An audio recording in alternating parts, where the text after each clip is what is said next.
إن الحمد لله نحمده ونستعينه ونستغفره ونعوذ بالله من شرور أنفسنا ومن سيئات أعمالنا. من يهده الله فلا مضل له ومن يضلل فلا هادي له، وأشهد أن لا إله إلا الله وحده لا شريك له، وأشهد أن محمدا عبده ورسوله صلى الله عليه وعلى آله وأصحابه والتابعين وتابع التابعين ومن تبعهم بإحسان إلى يوم الدين.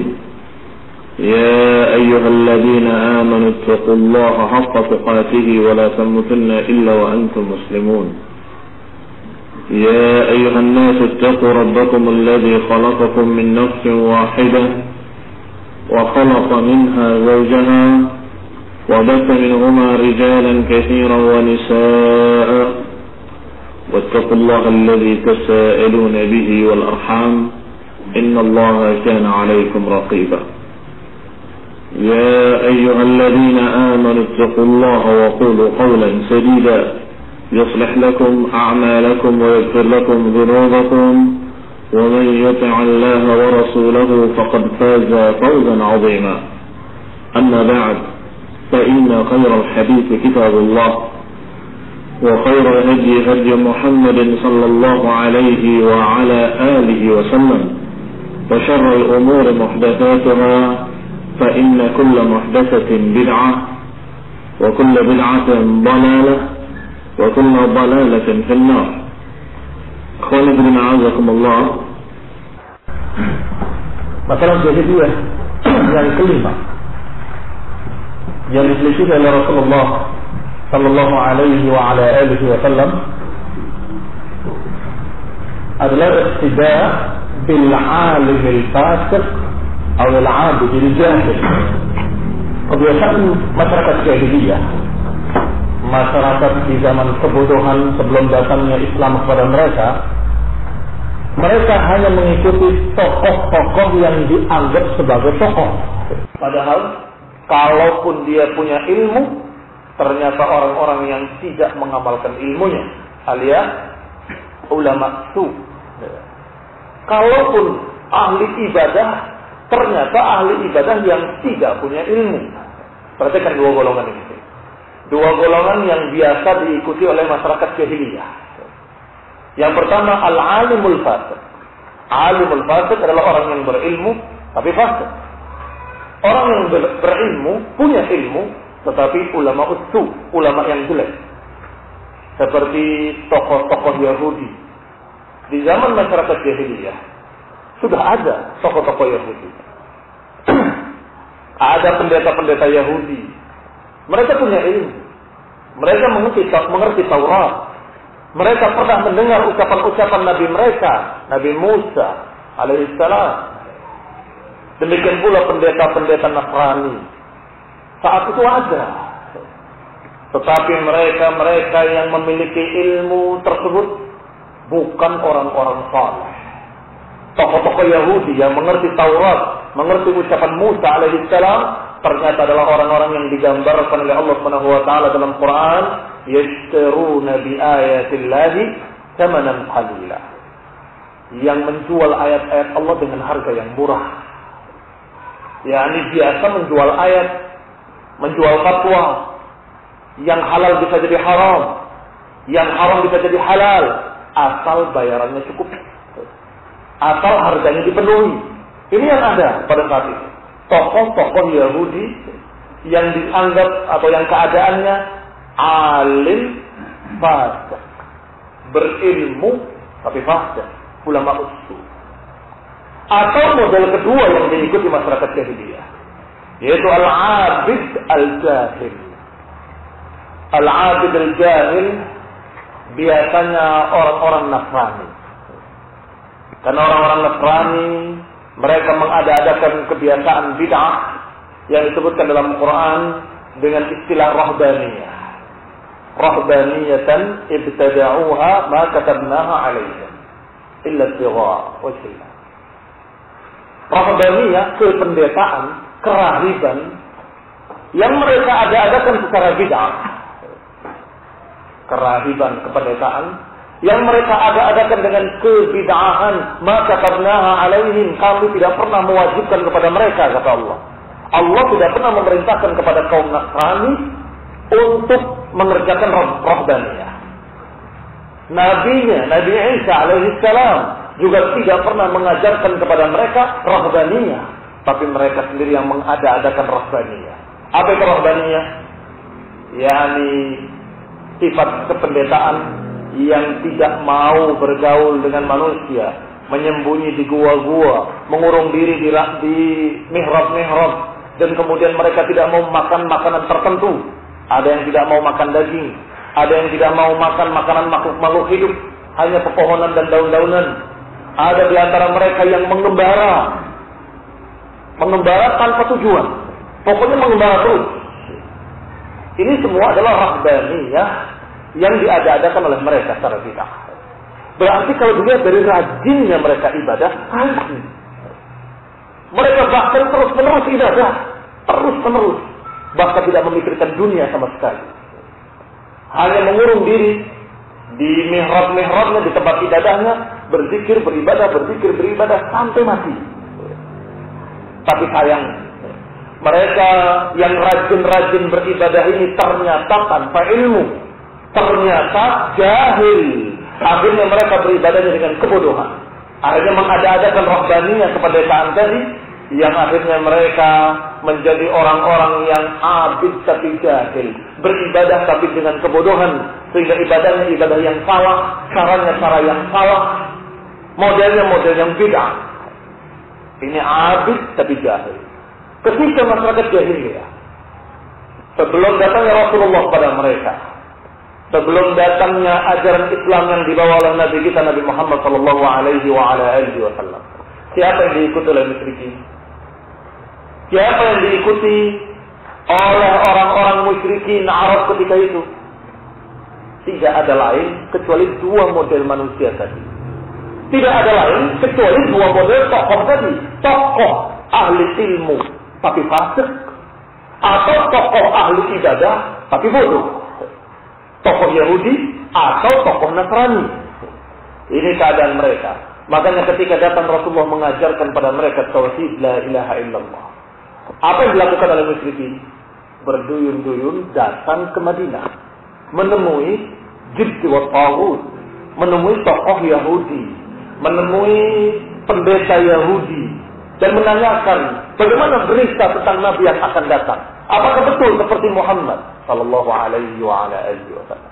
Tentunya karena mereka orang-orang musyrikin menganggap bahwa tokoh Yahudi adalah ahli ilmu, ulama, mereka tanyanya kepada Yahudi. Padahal Yahudi, tokoh-tokohnya ketika itu adalah seorang yang alim fasik, punya ilmu tapi fasik.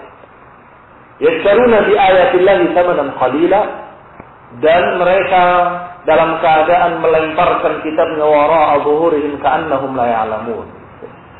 Mereka melemparkan kitab mereka, Taurat mereka di belakang punggung mereka. Sehingga ketika ditanya, apa jawabannya? Antum ahda minal ladzina amanu sabila. Kalian wahai musyrikin Arab lebih mendapat petunjuk daripada Muhammad SAW dan pengikutnya. Ini jawaban pendeta Yahudi tadi. Kan kurang jelas. Padahal dalam Taurat mereka ada disebutkan akan datang Nabi yang namanya Muhammad, Ahmad Muhammad. Ciri-cirinya ada, jelas gamblang. Bahkan ya'rifunahu kama ya'rifuna abna'ahum. Bahwa mereka mengenalinya seperti mengenali anak mereka sendiri. Tetapi ketika ditanya oleh musyrikin Arab, apakah betul yang mengaku Nabi di Mekah itu betul-betul Nabi, sebagaimana yang diberitakan dalam kitab kalian? Maka dijawab oleh tokoh-tokoh yang dianggap ulama tadi, padahal fasik, fajir. Mereka jawab, tidak seperti itu. Bahkan kalian ahda minal ladzina amanu sabila. Maka Allah Subhanahu wa taala menyebutkan tentang mereka, tentang dua tokoh Yahudi tadi yang menjawab seperti itu. Allah juluki dengan jibti wa taghut. Tidakkah kalian lihat orang-orang yang mendatangi jibti wa taghut? Kemudian jibti wa taghut menjawab dengan kalimat antum ahda minal ladzina amanu sabila. Kalian lebih mendapatkan petunjuk daripada orang-orang beriman. Maka keadaannya demikian. al-iqtida bi fisqati ahli al-ilm atau bi fasaqati ahli al-ilm wa juhalihim wa ubadihim. Di antara kebiasaan jahiliyah adalah mengikuti orang-orang fasik dari kalangan orang yang berilmu. Wa juhalihim wa ubadihim, dan mengikuti orang-orang ahli ibadah tapi bodoh. Jadi ulama yang diikuti ulama su, ahli ibadah yang diikuti ahli ibadah yang bodoh. Fa'adzarahumullahu ta'ala min dzalik. Maka Allah Subhanahu wa taala memperingatkan mereka dari yang demikian. Allah katakan dalam surat At-Taubah ayat 34, "Ya ayyuhalladzina amanu inna katsiran minal ahbari war-rahbani la yakuluna amwalan nas bil batil wa yabudduna an sabilillah." Diingatkan oleh Allah bahwa ulama tersebut ulama ustu. Tokoh-tokoh Yahudi tadi adalah orang-orang yang berilmu tapi orang-orang yang sesat. Orang berilmu tapi tidak beramal dengan ilmunya. Orang yang menjual ayat-ayatnya. Allah sebut dengan kalimat, "Ya ayyuhalladzina amanu." Wahai orang yang beriman, sesungguhnya katsiran minal ahbar, kebanyakan para pendeta-pendeta Yahudi, rahib. Ahbar adalah bentuk jamak dari hab, yakni tokoh ulama mereka, ulama Yahudi. Waruhban, tokoh ahli ibadah mereka. Jadi ahbar dan ruhban itu adalah ahli ilmu dan ahli ibadah. Allah katakan bahwa ahli ilmu mereka, ahli ibadah mereka, katsiran yakuluna amwalan nas, kebanyakan mereka memakan harta manusia dengan batil. Barang siapa yang membayar sekian, dosanya diampuni. Nanti dikasih surat pengampunan dosa. Barang siapa yang membayar sekian, maka dia dibebaskan dari ibadah ini, dari ibadah itu. Barang siapa yang membayar sekian, maka dia akan mendapatkan perlakuan istimewa dalam agama ini. Semuanya harta. Untuk siapa? Untuk pendetanya. Ini Allah katakan dalam Al-Quran, "Inna katsiran minal ahbari war-ruhbani la ya'kuluna amwalana." Sehingga mereka, rahib-rahib ini, mereka menghalalkan riba. Padahal riba diharamkan di dalam agama mereka. Tapi mereka menghalalkan riba. Apa alasannya? Annal bai'a mithlu riba. Sungguhnya jual beli juga sama dengan riba. Riba itu sama dengan jual beli, kata mereka. Yang penting mereka mendapatkan keuntungan. Itu saja. Maka keadaan mereka, kata Allah, la ya'kuluna amwalan nasi bil batil. Berarti kalau Allah gambarkan mereka memakan harta manusia dengan batil, berarti mereka adalah ulama usu, ulama-ulama yang jahat. Atau sesungguhnya bukan ulama, orang yang punya ilmu tapi jahat. Sehingga ilmunya justru dibolak-balikkan oleh mereka, diganti, dirubah, ditarik ke sana, ditarik kemari untuk mendapatkan keuntungan duniawiyah. Yashtaruna bi ayatillahi thamanan qalila. Wa yasudduna an sabilillah. Lebih parah lagi, bukan hanya makan harta, tapi mereka menghalangi jalan Allah. Yang mau mengikuti Nabi Muhammad SAW, yang mau mengikuti Islam, dihalangi oleh mereka, oleh pendeta-pendetanya. Mestinya, kalau mereka betul-betul alim, mengerti Taurat, betul-betul alim, mengerti Injil, betul-betul alim, mengerti ucapan Nabi Musa dan Nabi Isa, niscaya mereka akan mengatakan, ikutilah Nabi terakhir itu. Niscaya mereka akan berkata seperti apa yang dalam Taurat. Memang itu adalah Nabi, sebagaimana diberitakan dalam Taurat. Niscaya mereka akan berkata seperti apa yang dikatakan dalam Injil. Sesungguhnya itu benar-benar Nabi yang dikabarkan dalam Injil. Seharusnya. Tetapi karena mereka ulama usu, walaupun tahu, mereka rubah. Walaupun mereka tahu, mereka ganti. Dan mereka lemparkan kitabnya wara'a zuhurihim ka'annahum la ya'lamun. Yashtaruna bi ayatillahi thamanan qalila. Apa ayat lainnya? Yaktumuna al-ilma wa hum ya'lamun. Menutup ilmu padahal mereka tahu. Ini semua sifat-sifat ruhban dan ahbar mereka. Rahib-rahib mereka dan pendeta-pendeta mereka memiliki sifat ini tadi. Melemparkan kitabnya di belakang punggung mereka.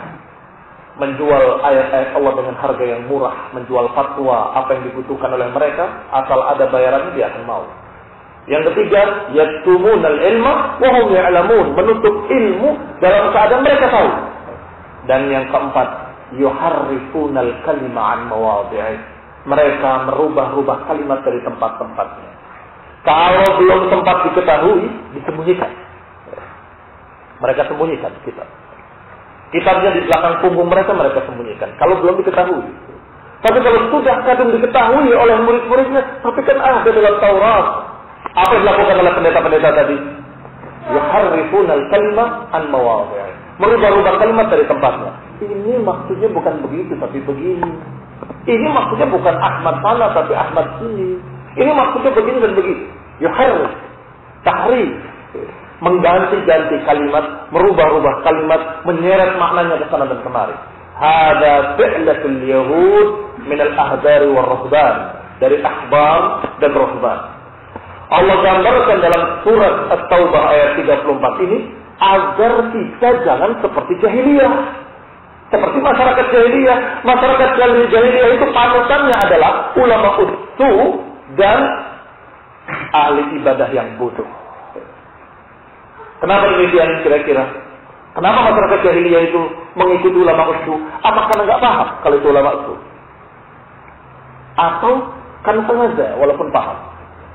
Yang pertama, yang kedua? Yang kedua, mereka paham. Mereka paham betul kalau ini ulama usu dan itu yang mereka sukai. Sehingga mereka mendapatkan label saya dapat dari ulama. Tetapi jawabannya cocok dengan hawa nafsu.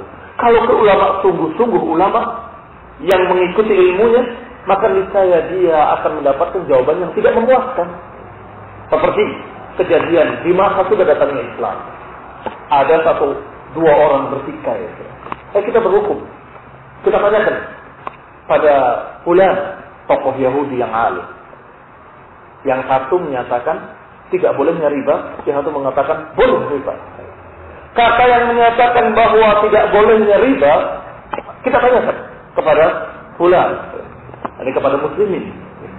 Kata yang menyatakan tidak bolehnya, mengatakan bolehnya riba itu boleh. Mari kita tanyakan pada pendeta fulan. Lihat, yang satu mengajak kepada orang Islam, yang satu mengajak kepada pendeta Yahudi yang dikenal langsung. Kenapa? Supaya mendukung dia menghalalkan riba. Maka datang kepada seorang sahabat dan ditanyakan padanya. Maka Allah dinyatakan bahwa orang yang inginnya berhukum kepada Yahudi tadi disebut yahkumun ila taghut, berhukum dengan hukum taghut. yakni kepada orang yang tidak mau menyampaikan ilmu dari Allah dan Rasulnya, tetapi menyampaikan apa yang diminta oleh konsumennya, apa yang dibutuhkan oleh sebenarnya, mau halal atau mau haram. Maka ulamanya gini yang dicari.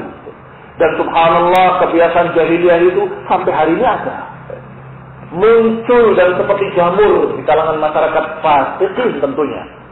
Bukan di kalangan salihin. Di kalangan fasikin. Orang-orang fasik yang masih muslimin, kalau ditanya, kamu berdalil dengan apa? Dan tanya kepada siapa? Kok menyatakan ini boleh? Padahal ini sesungguhnya haram. Saya sudah tanya. Kalau nggak percaya, mari kita tanya. Kepada siapa? Yang ditunjuk pasti ulama usul. Supaya dia mendapatkan rekomendasi dukungan pada perkara yang jelek tadi, menghalalkan yang haram dan mengharamkan yang halal.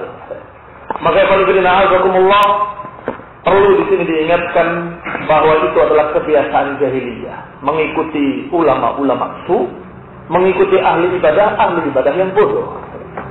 Allah Subhanahu wa taala juga berfirman, "Qul ya ahlal kitab la taghlu fi dinikum ghairal haqqi wa la tattabi'u ahwa'a qaumin qad dallu min qablu wa adallu katsiran wa dallu 'an sawa'is sabil." Wahai ahlul kitab, ahli kitab ini Yahudi dan Nasrani, la taghlu fi dinikum, jangan kalian melampaui batas dalam agama kalian. Jangan kalian ekstrim tanpa kebenaran. Wala tattabi'u ahwa'a qaumin, dan jangan ikuti hawa nafsu satu kaum yang telah sesat sebelumnya. Wa adallu katsiran, yang telah menyesatkan banyak orang. Wa dhallu an sawa'is sabil, dan mereka sesat dari jalan yang lurus. Ini ayat Allah Subhanahu wa taala yang memperingatkan agar jangan mengikuti mereka. Orang-orang Nasrani dijuluki ad-dallun. Syekhul Islam Ibnu Taimiyah rahimahullah dalam kitabnya Shiratal Mustaqim membawakan ayat ini untuk menunjukkan bahwa Nasrani adalah dallun. Sedangkan Yahudi adalah maghdubi alaihim. Ayat lain yang Allah ceritakan tentang Yahudi disebutkan dengan kalimat ghadiballahu alaihim. Allah murka pada mereka.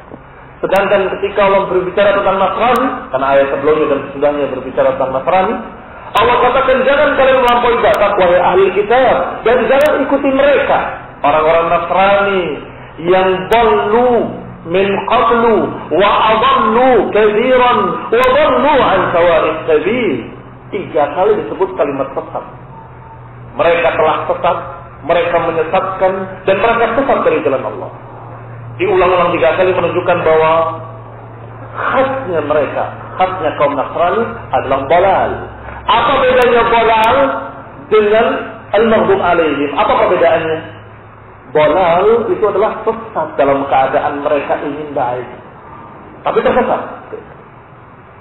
Adapun Yahudi tadi yang Allah sebutkan ya'kuluna amwalan nas bil batil wa yasudduna an sabilillah, mereka sengaja atau tidak sengaja? Sengaja. Yahud sengaja merubah ayat Allah, sengaja menyembunyikan ilmu, sengaja mereka menjual ayat-ayat Allah untuk keuntungan duniawiyah. Ya'kuluna amwalan nas bil batil. Ini Yahud. Tetapi Nasrani Allah sebutkan tersesat mereka, menyesatkan dan tersesat. Artinya mereka adalah orang-orang yang abidul jahil. Berarti ayat pertama berbicara tentang alimul fasik, ayat kedua berbicara tentang al-abidul jahil, ahli ibadah tapi butuh.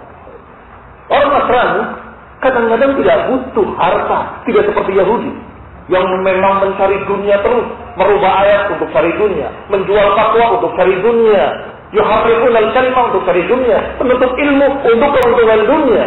Itu Yahudi. Sedangkan Nasrani kadang-kadang mereka betul-betul beribadah, tetapi dengan kebodohan. Mereka menangis di gerejanya, menangis sungguhan, bukan pura-pura, keluar air mata, menangis, meratap, menjerit-jerit. Mereka berzikir, menyebut Tuhan, menyebut Yesus, menyebut Rohul Kudus, menyebut Isa dengan anak Tuhan. Lihat, menangis dengan kekufuran, menangis tapi dalam keadaan sesat. Apa faedahnya air mata? Tidak ada faedahnya. Walaupun kamu dengan betul-betul ingin beribadah kepada Tuhan, Tuhan yang mana kamu menganggap Tuhan ada 3? Maka kamu berarti sudah kafir. Kalau sudah kafir, sebagaimana Allah katakan, laqad kafara alladziina qalu anna Allaha thalithu tsalatsa. Telah kafir orang yang mengatakan Allah adalah 3 atau salah satu dari yang 3. Telah kafir kata Allah, laqad kafara. Maka apa faedahnya air mata mereka, tangisan mereka, ratapan mereka? Dan apa faedahnya pengampunan dosa mereka meratap dan menyatakan ampun, kami bertaubat dan sebagainya? Apa faedahnya kalau tetap menyatakan Tuhan Bapa, Tuhan Anak, dan Rohul Kudus? Maka yang paling azakumullah kasihan, amilatun nasibah, kama ruya, sebagaimana diriwayatkan bahwa ketika dibukanya negeri mereka, bukankah oleh kaum muslimin tidak diperangi orang-orang yang ada di gereja-gerejanya, pendeta-pendetanya, orang-orang tua? Maka di antara kaum muslimin melihat ada seorang yang sedang bertasbih, pendeta yang bertasbih dengan tasbih besar, pendeta Nasrani. Maka dikatakan oleh Umar bin Khattab radhiyallahu anhu, amilatun nasibah. Inilah yang dikatakan oleh Allah, amilatun nasibah. Orang beramal tapi sia-sia. Beramal tapi tidak sia-sia. Beramal tapi tidak berfaedah apa-apa karena kafir. Walaupun dia berzikir terus beribu-ribu kali setiap harinya, atau lebih daripada itu beratus-ratus ribu, mengucapkan tentang Tuhannya, tetap tidak mendapatkan apa-apa. Amilatun nasibah. Orang beramal tapi sia-sia. Qul hal nunabbi'ukum bil akhsarina a'mala alladzina dhalla sa'yuhum fil hayatid dunya wa hum yahsabuna annahum yuhsinuna sun'a. Maukah aku beritakan pada kalian orang yang paling rugi kehidupannya di dunia ini, yaitu mereka-mereka yang dalam keadaan beramal, mereka dalam keadaan sesat, dalam keadaan mereka menyimpang sesat, wa hum yahsabuna annahum yuhsinuna sun'a. Dhalla sa'yuhum fil hayatid dunya, sesat jalannya, kalimat dhalal seperti Nasrani. Dhalla sa'yuhum, tersesat jalannya di kehidupan dunia. Wa hum yahsabuna annahum yuhsinuna sun'a, tetapi mereka mengira sedang beramal baik, sedang beramal saleh, mengira sedang berjalan di jalan yang lurus. Kasihan. Akhiri orang yang rugi, orang yang betul-betul paling rugi di kehidupan dunia ini, Yahudi, jelas tidak mendapatkan akhirat karena dilaknat oleh Allah dan dimurkai oleh Allah. Tapi di dunia mereka mengumpulkan harta. Nafaan. Tidak dunia, tidak akhirat. Di dunia mereka meratap, menangis, menyendiri, terus beribadah di rahib-rahibnya, di tempat-tempatnya. Ini agama mereka. Kalau mereka ikuti sungguh-sungguh, karena kebanyakan mereka tidak mengikutinya dengan sungguh-sungguh. Kalau mereka mengikuti dengan sungguh-sungguh, justru menyengsarakan mereka. Siapa yang saleh dari kaum Nasrani? Siapa? Rahib kan? Di mana rahib-rahib itu? Bikin bangunan khusus di atas gunung sendirian, khusus untuk ibadah di sana dan hanya di sana. Yang disebut di sini dengan biarawan dan biarawati. Itu yang solehnya. Apa dapatnya dari dunia? Nggak dapat apa-apa. Dia dikurung bahkan. Kawin nggak boleh. Kenikmatan hidup dunia nggak boleh. Bagi mereka itu aib. Masa biarawan biarawati kawin?